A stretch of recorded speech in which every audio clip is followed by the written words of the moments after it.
नमस्कार बच्चों, Isha classes online education में आपका एक बार फिर से स्वागत है। देखिए 11th क्लास आरबीएसई बोर्ड के विद्यार्थियों को मैं पिछले वीडियो में बता चुका हूं कि 11th क्लास का कोर्स चेंज हो चुका है और उसमें नया सिलेबस जुड़ चुका है। मैं आप लोगों को उस सिलेबस के बारे में बारीकी से कुछ बातें समझाना चाहता हूं, लेकिन इससे पहले वाला वीडियो शायद आप लोगों ने देखा हो तो उसके अंदर मैंने आपको बताया था कि हिंदी जो एक भाषा है और भाषा और बोली में अंतर क्या होता है। जो भाषा होती है उसका अपना व्याकरण होता है, साहित्य होता है और लिपि होती है, लेकिन जो बोली होती है उसका ना तो व्याकरण होता है, ना साहित्य होता है, ना लिपि होती है। ठीक है, और उसका धार्मिक और राजनीतिक दृष्टि से भी कोई महत्व नहीं होता है। तो वहाँ एक इंट्रोडक्शन क्लास थी। आज हम लोग ये जानेंगे कि साहित्य के कौन कौन से पार्ट हैं, साहित्य की विधाएं कौन सी है, और जो हमारा हिंदी साहित्य का इतिहास है वह कितने कालखंडों में विभाजित है। आपको मालूम होगा कि हिंदी भाषा जो है इस दुनिया में, इस विश्व में सबसे अधिक बोली जाने वाली भाषाओं में से एक भाषा है और इसकी जो जड़ें हैं वो संस्कृत भाषा से जुड़ी हुई है, क्योंकि हिंदी का जो विकास है वो संस्कृत भाषा से ही हुआ है। ये हम लोग जब हम हिंदी भाषा का उद्भव और विकास करके एक टॉपिक आएगा उसे हम पढ़ेंगे तो उसके अंदर उस भाषा से संबंधित सारी बातें जानेंगे। आज मैं आपको समझा रहा हूं सबसे पहले तो कि जो हिंदी साहित्य का इतिहास है वो कितने काल खंडों में विभाजित किया गया है। अब ध्यान से देखिएगा बच्चों, यहां आपको समझने की बात यह है कि जब हम बुक पढ़ना शुरू करेंगे तो हमारे माइंड में सबसे पहला सवाल तो यही आना चाहिए कि ये जो चैप्टर हम पढ़ रहे हैं ये हिंदी साहित्य के किस काल का है। ठीक है, और दूसरा जो क्वेश्चन आपके दिमाग में आना चाहिए बच्चों वो आना चाहिए कि ये हिंदी साहित्य की कौन सी विधा है। ये कहानी है, नाटक है, उपन्यास है, जीवनी है, एकांकी है, रिपोर्टाज है, यात्रा वृत्तांत है, संस्मरण है, रेखा चित्र है, मतलब साहित्य की कौन सी विधा है। जब आप लोग इस ढंग से पढ़ेंगे तो आप लोगों को बहुत सारी नई नई रोचक जानकारी मिलेगी, जिससे कि आपकी जो नॉलेज है, ज्ञान है वो भी बढ़ेगा और आपको पढ़ने में आनंद भी आएगा। तो सबसे पहले हम लोग इसके काल विभाजन के बारे में देखते हैं। देखिए बच्चों, सबसे पहले हम बात कर रहे हैं कि जो हिंदी साहित्य है इस हिंदी साहित्य को 4 कालों में, कितने काल में बांटा गया है? 4 कालों में विभाजित किया है, जिसका प्रथम काल जो है वो है आदि काल। कौन सा काल है? आदि काल है। इस आदि काल को ही वीर गाथा काल भी कहा जाता है। कौन सा काल कहा जाता है? वीर गाथा काल के नाम से भी जाना जाता है। दूसरा जो काल है बच्चों वो है भक्ति काल। कौन सा काल है? भक्ति काल है। ठीक है ना, ये जो भक्ति काल है इसका दूसरा नाम है पूर्व मध्य काल। कौन सा है? पूर्व मध्य काल। ठीक, और जो तीसरा काल है, तीसरे काल का नाम है रीति काल। कौन सा है बच्चों? रीति काल। इस रीति काल को बोला जाता है उत्तर मध्य काल। कौन सा है? उत्तर मध्य काल। ठीक, ये उत्तर मध्य काल इसका दूसरा नाम है। और जो चौथा काल है जिसे हम बोलते हैं आधुनिक काल। कौन सा बोलते हैं? आधुनिक काल। ये जो आधुनिक काल है बच्चों इसे बोला जाता है गद्य काल। क्या बोला जाता है इसको? गद्य काल। देखिए सामान्य तौर पर टीचर क्या करते हैं, मैं किसी की आलोचना नहीं करना चाह रहा, लेकिन मैं आपको ये समझाना चाह रहा हूँ कि हम लोग डायरेक्ट बुक पढ़ना शुरू कर देते हैं कि बच्चों आज फर्स्ट चैप्टर पढ़ेंगे, सेकंड चैप्टर पढ़ेंगे, या आज हम व्याकरण पढ़ेंगे, ये पढ़ेंगे। लेकिन हमें उससे पहले ये नॉलेज होनी चाहिए कि जो चीज़ हम शुरू करने वाले हैं वो आखिर उसका इतिहास क्या रहा है, कौन कौन सी रचनाएं हैं जिसको हम कौन से काल में पढ़ चुके हैं, कौन से काल में उनको लिखा गया था। तो ये जानकारी आपके पास होनी चाहिए। तो ये जो आदि काल है या वीर गाथा काल है, अगर इसके समय की बात करें तो इसका समय रहा है बच्चों 1050 ईस्वी से लेकर के और 1350 ईस्वी तक। 1350 ईस्वी तक का जो समय रहा है वह किस नाम से जाना जाता है हिंदी साहित्य के अंदर? वह जाना जाता है आदि काल, ठीक है। और इसी का दूसरा नाम क्या है? वीर गाथा काल। देखिए समय समय पर बहुत सारे इतिहासकार हुए हैं जिन्होंने हिंदी साहित्य को व्यवस्थित ढंग से लिखने का प्रयास किया है। तो इसका जो वीर गाथा काल नाम दिया है, ये वीर गाथा काल नाम दिया है आचार्य रामचंद्र शुक्ल ने। आचार्य रामचंद्र शुक्ल जी हिंदी साहित्य के इतिहासकार हैं। उन्होंने हिंदी साहित्य का जब काल विभाजन किया तो उन्होंने हिंदी साहित्य का जो पहला काल था जिसको नाम क्या दिया? वीर गाथा काल। अभी हम बात करेंगे कि इसे वीर गाथा काल क्यों कहा जाता है, ठीक है। अब ये सेकंड आता है बच्चों, इसका समय रहेगा 1350 ईस्वी से और 1650 ईस्वी तक। 1350 ईस्वी से 1650 ईस्वी तक का जो समय है वो कौन सा समय है? भक्ति काल या पूर्व मध्य काल का समय है। और उसके बाद में देखें यहाँ पर 1650 ईस्वी से लेकर और 1800 ईस्वी तक, कौन सी ईस्वी तक?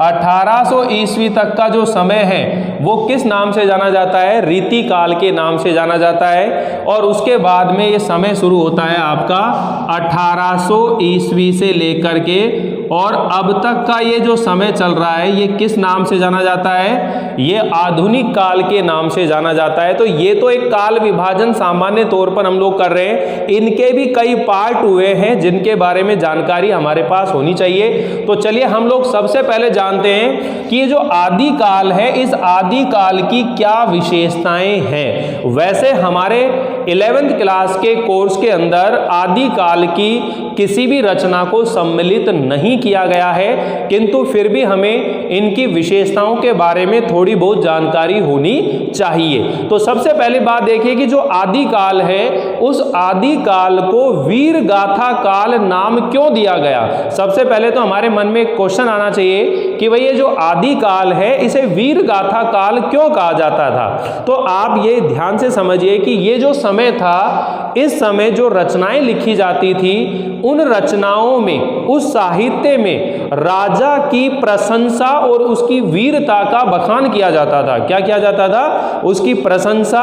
और उनकी वीरता का बखान किया जाता था। आचार्य रामचंद्र शुक्ल जी ने इसके आधार के लिए 12 रचनाएं हैं जिनको आधार मानकर इस काल को नाम क्या दिया उन्होंने? वीर गाथा काल, जिसमें बिसल देव रासो, परमार रासो, हमीर देव रासो, पृथ्वीराज रासो। तो ये रासो जो है ये लिखने का प्रचलन था जिसके अंदर जो राजा होता था उसके आश्रय में एक कवि होता था, वो उसका मित्र भी हो सकता था, लेकिन वह कवि, जैसे आपने चंद्रबरदाई के नाम सुना होगा, पृथ्वीराज चौहान का मित्र था चंद्रबरदाई, और चंद्रबरदाई ही नहीं वह पृथ्वीराज रासो नामक रचना को लिखा है जिसके अंदर पृथ्वीराज ने कौन कौन से युद्ध किए थे, उनके जीवन की क्या क्या घटनाएं थी, वो उस ग्रंथ के अंदर लिखी गई है। तो ये जो आदिकाल का समय था बच्चों, इसके अंदर राजा की वीरता, उसके युद्धों का वर्णन किया जाता था। तो यहां इस वजह से इसे क्या नाम दिया गया है? वीर गाथा काल। क्या नाम दिया गया है? तो इस काल की हमारे यहाँ कोई रचना नहीं पढ़ रहे अपने कोर्स के अंदर, तो इसलिए इसकी विशेषताओं के बारे में या इसकी डिटेल में हम लोग ज़्यादा नहीं जान रहे। बस इतना मालूम होना चाहिए, जब भी मैं आपसे पूछूं हिंदी साहित्य का जो इतिहास है उसमें पहला काल किस नाम से जाना जाता है, तो हिंदी साहित्य के इतिहास में जो पहला काल है वो किस नाम से जाना जाता है? वह जाना जाता है आदि काल या फिर वीर गाथा काल। किस नाम से जाना जाता है? आदि काल या वीर गाथा काल के नाम से जाना जाता है। और हिंदी साहित्य का जो दूसरा काल है जिसे किस नाम से जाना जाता है? भक्ति काल। किस नाम से जाना जाता है? भक्ति काल। अगर आपसे यह पूछा जाए कि हिंदी साहित्य का स्वर्ण काल, जिसको अपन कहते हैं गोल्डन टाइम, हिंदी साहित्य का जो स्वर्ण काल है वो किसे कहा जाता है? भक्ति काल को कहा जाता है। हिंदी साहित्य का स्वर्ण काल, हिंदी साहित्य का स्वर्ण काल, ठीक है, यानी कि गोल्डन टाइम किसको कहा जाता है? भक्ति काल को कहा जाता है। अब देखिए भक्ति काल को समझने की जरूरत है, क्योंकि भक्ति काल की कई कवि कई रचनाएं हमारे कोर्स में हैं जिन्हें हम पढ़ने वाले हैं, इसलिए भक्ति काल को हमें अच्छे से समझना चाहिए।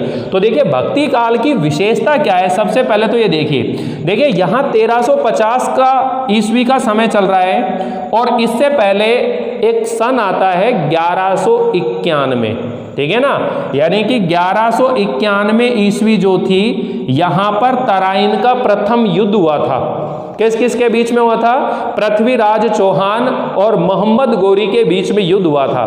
तो 1300, ये देखिए 1200 आ गया, 1200 के बाद यहाँ 1300 की बात हो रही है। तो ये जो समय चल रहा था एक तरह से यहाँ पर मुगलों का वर्चस्व हो गया था और मुगलों का वर्चस्व होने की वजह से जनता बिल्कुल हताश निराश हो गई थी। देश जो है कई छोटे छोटे राज्यों में विभाजित हो गया था। तो ऐसी स्थिति में लोगों के पास भक्ति के मार्ग के सिवा कोई दूसरा मार्ग नहीं बचा था, इसलिए वो उन्होंने भक्ति का मार्ग अपनाया।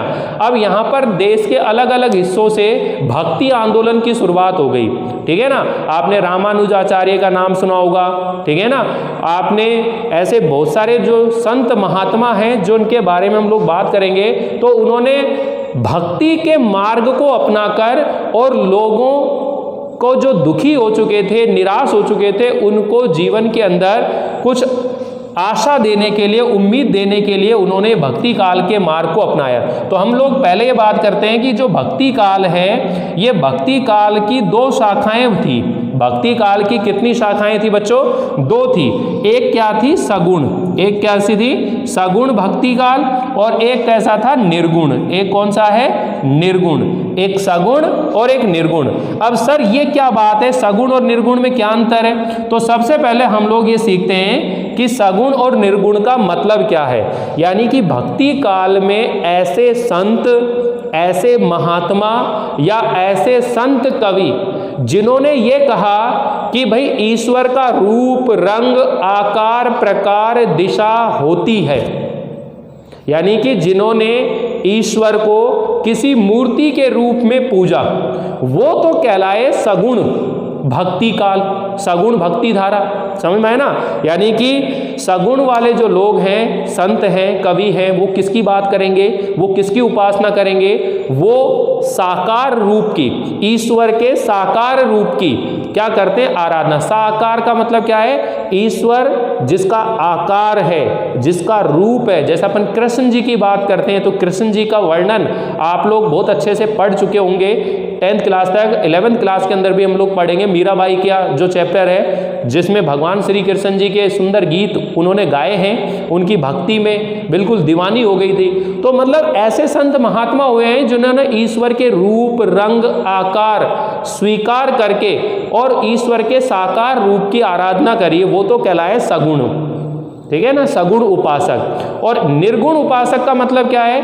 कि ऐसे संत, ऐसे महात्मा जिन्होंने ये कहा कि ईश्वर का ना तो कोई रूप होता है, ना कोई रंग होता है, ना कोई आकार होता है, बल्कि ईश्वर तो इस सृष्टि के कण कण में व्याप्त है। जिस प्रकार से पानी को हम किसी पात्र में डालते हैं तो पानी उसी पात्र का रूप ग्रहण कर लेता है, उसी तरह ईश्वर भी एक है और इस सभी सृष्टि के सभी प्राणियों के हृदय में वो अपना एक रूप लेकर के और सभी के हृदय में सम्माहित है। ऐसा बोलने वाले जो लोग थे वो क्या कहलाए? निर्गुण।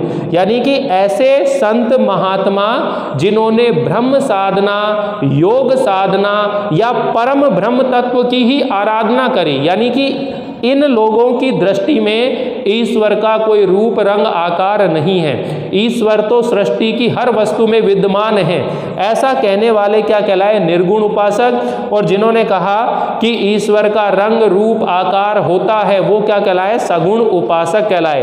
अब वापिस चल करके ये सगुण जो है ये भी 2 भागों में विभाजित हो गया। एक तो हो गए राम भक्त, यानी कि राम भक्त कवि हो गए, और एक हो गए कृष्ण भक्त कवि। कौन से हो गए? कृष्ण भक्त कवि, यानी कि एक तो राम की उपासना करने लगे और एक कृष्ण की उपासना करने लगे। तो राम भक्त के अंदर एक कवि का नाम आता है जिसका नाम है तुलसीदास। क्या नाम है? तुलसीदास। और कृष्ण भक्त के अंदर हम लोग पढ़ते हैं, एक का नाम आता है रस खान, एक आप मीराबाई का नाम सुनते ही हो, मीराबाई जो है वो भी, ठीक है, मीराबाई। तो ऐसे जो है ये कृष्ण भक्त हैं। लेकिन निर्गुण के अंदर भी अगर हम बात करें तो यहां पर भी दो भागों में बंट गए। एक हो गया ज्ञान मार्गी, क्या हो गया? ज्ञान मार्गी, और एक हो गया प्रेम मार्गी। एक क्या हो गया? प्रेम मार्गी, यानी कि ज्ञान मार्गी और प्रेम मार्गी। ये जो ज्ञान मार्गी है इसके प्रतिनिधि कवि कौन है? कबीरदास जी, यानी कि कबीरदास जी को पढ़ेंगे। और जो प्रेम मार्गी है, प्रेम मार्गी में हम पढ़ेंगे मलिक मोहम्मद जायसी। किसके बारे में बात हो रही है? मलिक मोहम्मद जायसी। ये मलिक मोहम्मद जायसी वही व्यक्ति है जिन्होंने पद्मावत नामक रचना लिखी थी 1540 ईस्वी के अंदर। ये पद्मावत नामक रचना लिखी थी 1540 ईस्वी के अंदर। तो कुल मिलाकर देखिए कबीरदास जी हमारे कोर्स में, मीराबाई हमारे कोर्स में है। तो जब हम लोग इनके परिचय के बारे में पढ़ेंगे तो आपको मालूम होना चाहिए कि जो कबीरदास जी हैं वो हिंदी साहित्य के किस काल के कवि हैं। तो कबीरदास जी देखो हिंदी साहित्य के भक्ति काल, और भक्ति काल में किसके? निर्गुण के, और निर्गुण में किसके? ज्ञान मार्गी शाखा के प्रतिनिधि कवि थे कबीरदास जी। अगर हम लोग मीराबाई की बात करेंगे तो देखो मीराबाई भक्ति काल में सगुण धारा, सगुण में कृष्ण भक्त कवियत्री थी मीराबाई। रस खान जो हैं वो भी कृष्ण भक्त थे, लेकिन तुलसीदास जी क्या थे? राम भक्त थे। कैसे थे?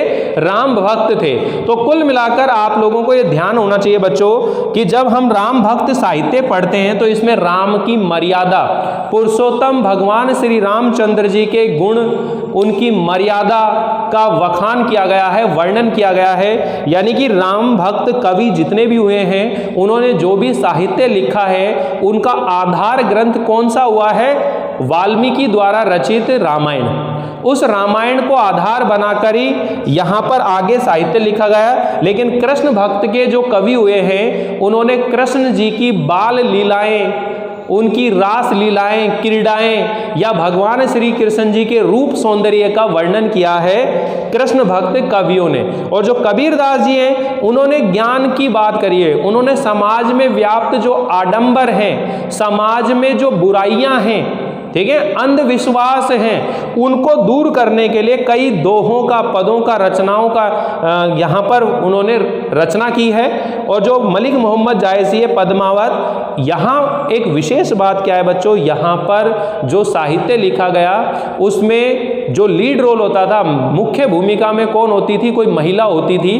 तो यहाँ पद्मावत में भी मेन कौन है? पद्मनी है। आपने पद्मावत फिल्म देखी होगी, वहाँ पद्मनी के जौहर और उसकी वीरता का ही वहाँ वर्णन किया गया है। जो पद्मावत फिल्म बनी है वो इसी ग्रंथ को आधार बना करके फिल्म बनी है। तो कुल मिलाकर आप देखिए हिंदी साहित्य का दूसरा काल आपको समझ में आ रहा है कि भक्ति काल दो धाराओं में बट गया, सगुण और निर्गुण।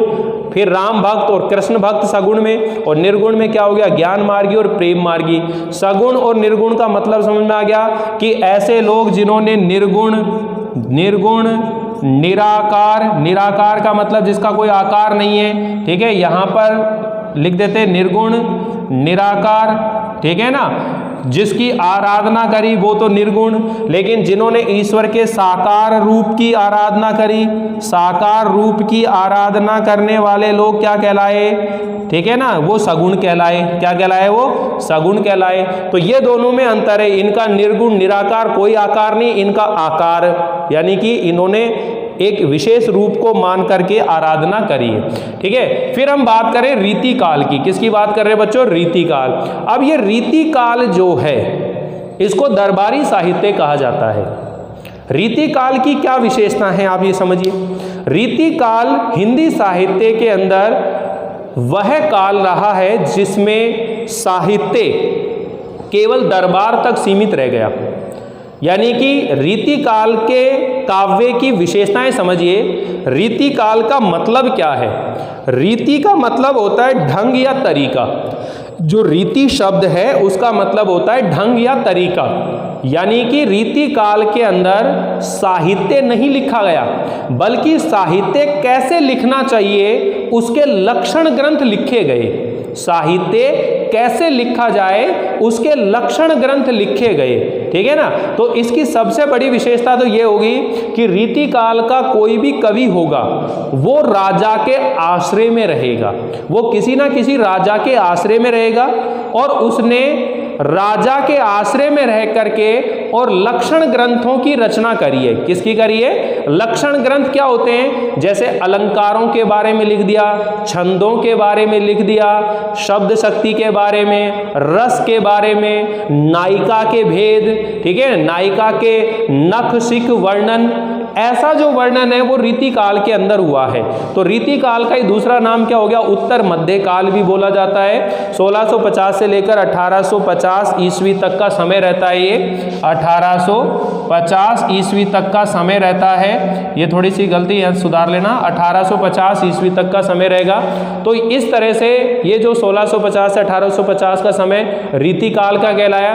अब रीति काल के अंदर तीन तरह की काव्य धाराएं हो गई। रीति काल के अंदर तीन तरह की काव्य धाराएं कौन सी होगी? एक तो हो गई रीति मुक्त। कौन सी हो गई? रीति मुक्त। एक हो गई रीतिबद्ध। एक क्या हो गई? रीतिबद्ध। और तीसरे नंबर पर होगी रीति सिद्ध। क्या हो गई? रीति सिद्ध। अब ध्यान समझिए बच्चों, रीति काल के अंदर कितने तरह की काव्य धाराएं हैं? तीन तरह की, रीति मुक्त, रीतिबद्ध, रीति सिद्ध, तीन तरह की काव्य धाराएं हैं। तो जैसे भक्ति काल के अंदर कितने तरह की काव्य धाराएं हैं? दो तरह की, सगुण और निर्गुण। इसी तरह रीति काल में तीन तरह की काव्य धाराएं हैं, रीति मुक्त, रीतिबद्ध, रीति सिद्ध। इनके बारे में हम लोग जब चैप्टर पढ़ेंगे डिटेल से जानेंगे कि रीति मुक्त, रीतिबद्ध और रीति सिद्ध का मतलब क्या है। कहने का मतलब है कि रीति काल की परंपराओं में बंद करके, रीति काल की परंपराओं में बंद करके जिन्होंने लक्षण ग्रंथ लिखे या साहित्य कैसे लिखना चाहे उसके रचनाएं लिखी तो रीतिबद्ध कहलाए। और रीति मुक्त का मतलब है कि रीति काल की परंपराओं से हट करके, रीति काल की परंपराओं से हट करके जिन्होंने लेखन किया वो रीति मुक्त, रीति से मुक्त हैं। और रीति सिद्ध का मतलब है कि ऐसे कवि साहित्यकार जिन्होंने स्वयं के स्वतंत्र रूप से किसी रचना का निर्माण करना आरंभ करा तो वो क्या कहलाए? रीति सिद्ध कहलाए। क्या कहलाए? वो रीति सिद्ध कहलाए। तो रीतिबद्ध, रीति सिद्ध, रीति मुक्त, तीन तरह की काव्य परंपराएं यहाँ पर चल रही है। अब हम लोग बात करते हैं आधुनिक काल, जो गद्य काल है। इस आधुनिक काल की सर्वाधिक रचनाएं हमारी बुक में हैं। कई कहानियां हैं, कई नाटक हैं, ठीक है ना, बहुत सारे हम लोग इसमें पढ़ेंगे। कोर्स आ चुका है आपके, टोटल जो है 10 चैप्टर तो यानी कि 10 गद्य में है, 10 पद में है, और 4 जो है सेकंड बुक है वितान। 2 बुक है आपकी, एक आरोह और एक वितान, 2 बुक हैं, ठीक है। और दोनों बुकों के अंदर टोटल अगर चैप्टर की बात करें तो 24 चैप्टर, 24 चैप्टर लेसन आपके हैं। जब हम पढ़ेंगे इसी से आगे कंटिन्यू, तो जब इन चीजों को देखेंगे कि ये साहित्य का मतलब क्या है। अब ये जो आधुनिक काल है जिसे गद्य काल भी बोला जाता है, ये भी कई कालों में बट गया, जिसके अंदर पहला कौन सा आ जाता है? भारतेंदु युग। कौन सा आ जाता है? भारतेंदु युग। दूसरे नंबर पर जो आता है बच्चों वह आता है द्विवेदी युग। कौन सा आ जाता है? द्विवेदी युग, ठीक है। द्विवेदी युग के बाद तीसरे नंबर पर आता है छायावादी युग। कौन सा आ जाता है? छायावादी युग, ठीक है। फिर आता है प्रगतिवादी युग, प्रगतिवादी युग, ठीक है, प्रगतिवादी युग। और 5वें नंबर पर है बच्चों प्रयोगवादी युग, प्रयोगवादी युग।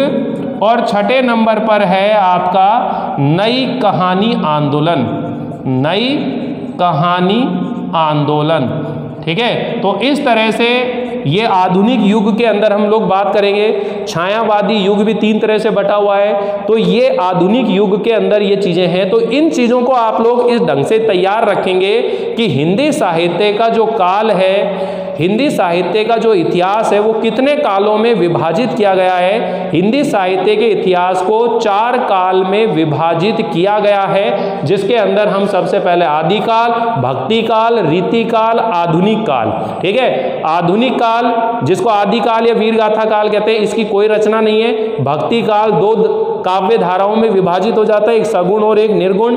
ठीक है, सगुण में 2 वापिस से हो जाती है, कृष्ण भक्त और एक राम भक्त। ऐसे निर्गुण में 2 हो जाती है, ज्ञान मार्गी और एक प्रेम मार्गी। और इधर अपन रीति काल की बात करते हैं तो 3 तरह की काव्य धाराएं, रीति मुक्त, रीतिबद्ध, रीति सिद्ध। ठीक है, और आधुनिक काल के अंदर ये 6 काल और बढ़ जाएंगे, भारतेंदु युग, द्विवेदी युग, छायावादी युग, प्रगतिवादी युग, प्रयोगवादी युग और नई कहानी आंदोलन।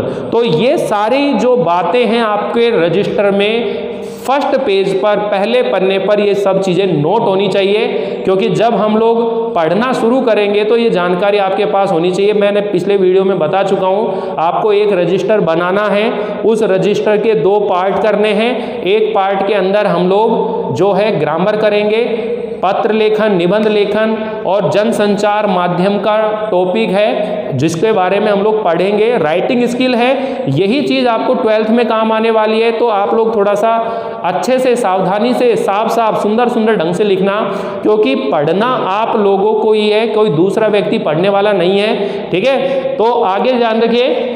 उसके बाद में जो एक पार्ट होगा जहां पर हम लोग क्वेश्चन आंसर करेंगे, उसके फर्स्ट पेज पे आप लोग ये एज इट इज ऐसा लिख लेंगे। तो एक बार आप लोग इसका स्क्रीनशॉट ले लीजिए। तो आज हम लोग इतना ही पढ़ेंगे इस क्लास के अंदर। कल से अगली क्लास के अंदर आप लोगों को आपके जो चैप्टर है वो शुरू करेंगे, उन चैप्टरों का हिंदी अनुवाद पढ़ना शुरू करेंगे। आपको एक एक पैटर्न में समझाऊंगा कि किस टाइप के क्वेश्चन आते हैं, किस तरह हमको चीज़ों को ध्यान में रखना है। तो जुड़े रहिए, बने रहिए इस चैनल पर। चैनल को सब्सक्राइब करना बिल्कुल ना भूलिएगा। अगर आप चैनल को सब्सक्राइब कर लेंगे तो आपको समय पर नोटिफिकेशन मिलता रहेगा और कोई भी लेक्चर आपसे छूटेगा नहीं। Thank you.